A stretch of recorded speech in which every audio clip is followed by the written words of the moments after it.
오늘의 큐티 말씀은 욥기 13장 1절부터 16절입니다. 제목 엘리바스의 두 번째 등장.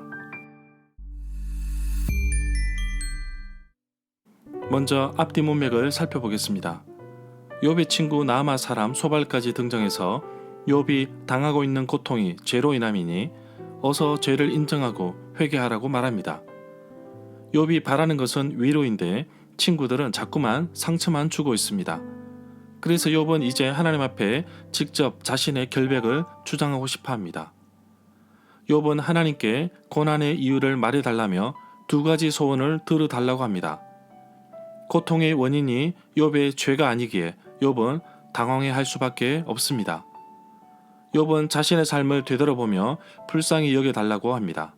그리고 구원해 주실 것을 간절히 호소하고 있습니다. 욥기 15장에서는 욥의 친구 엘리바스가 두 번째로 등장합니다. 욥은 자신의 고통이 죄라고 지적하는 친구들의 조언에 결백을 당당하게 외칩니다. 엘리바스는 이러한 욥을 보면서 어리석다고 조롱까지 합니다. 엘리바스는 욥이 하나님과 점점 멀어지고 있다고 말합니다. 욥 스스로가 죄인이라고 말하고 있다고 욥에게 다그칩니다. 연이어서 엘리바스는 욥이 교만하다고 책망에 이르기까지 합니다.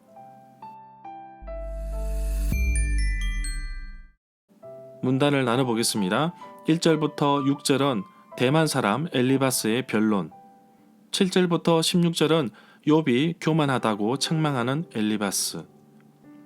1절에 보면 그동안 욥의 친구들이 변론을 하였고 욥도 반론을 이어갔는데 엘리바스는 이러한 욥의 태도에 참지 못하고 즉시 참견하여 자신의 의견을 내어놓습니다.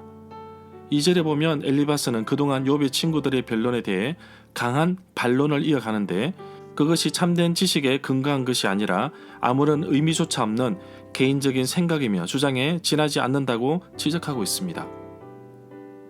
3절에 보면 엘리바스는 욥의 반론이 아무런 쓸모없는 지식에 불과하다며 비판하고 있습니다. 이 구절은 아주 예외적으로 욥의 변론에 대해 엘리바스가 강하게 비판하고 있는 의도를 볼 수 있습니다. 4절에 보면 욥에 대한 엘리바스의 비난이 좀 더 직설적이고 강하게 표현된 부분이라고 할 수 있습니다. 욥이 자신의 죄, 잘못에 대하여 회개할 가망이 전혀 보이지 않는다는 모습을 묘사하고 있음을 볼 수 있습니다. 5절에 보면 욥의 죄악이 실제로 그의 입을 통하여 드러난 것이라는 사실을 직접적으로 표현한 부분으로서 욥이 그동안의 변론이 진리와는 거리가 먼 그의 입에서 비롯된 것이라는 사실을 말하고 있다고 봅니다.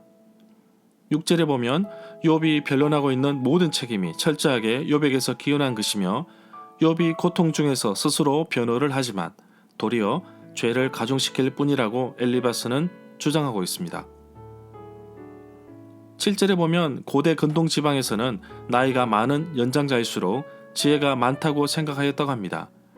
엘리바스의 주장은 욥이 지혜에 있어서 다른 친구들보다 결코 우월한 위치에 있지 않음을 말하고 있습니다.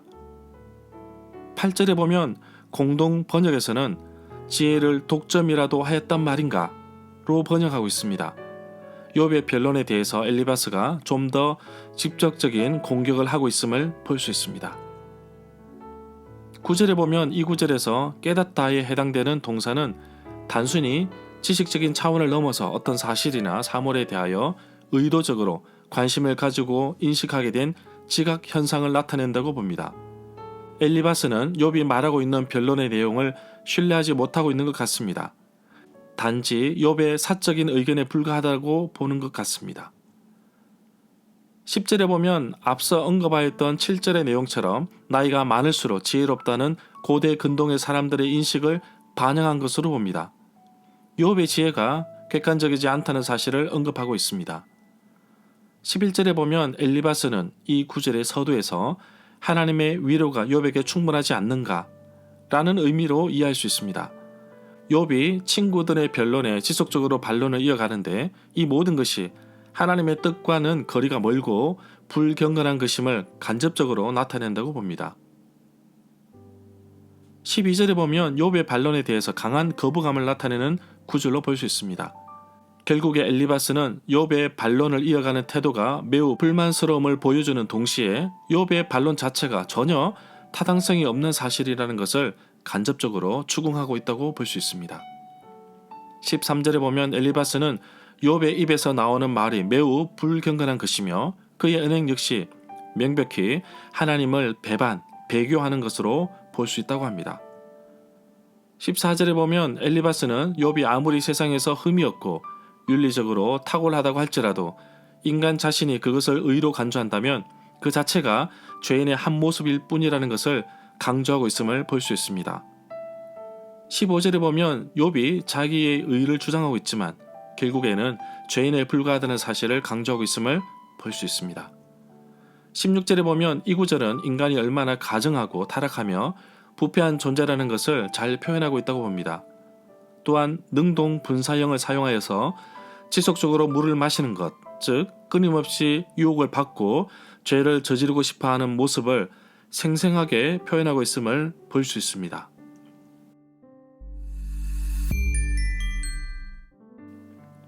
절마다 상세한 설명과 구절 해석, 핵심 내용과 중심 줄거리는 네이버 블로그에 올려져 있습니다. 내게 주시는 교훈입니다. 인생을 살다 보면 이유 없이 찾아오는 고통이 있습니다.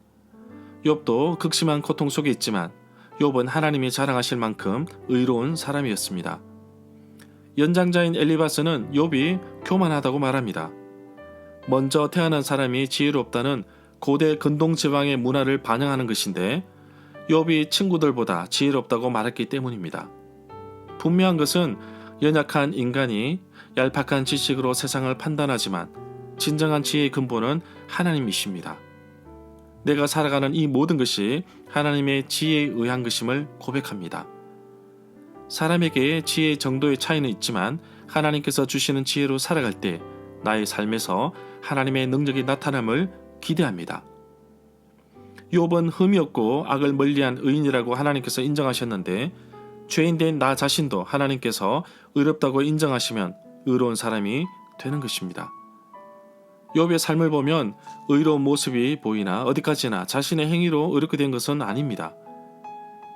하나님께서 나를 의롭게 하셔서 의인이 되었고 예수 그리스도의 십자가의 은총으로 인하여 의인이 되었습니다.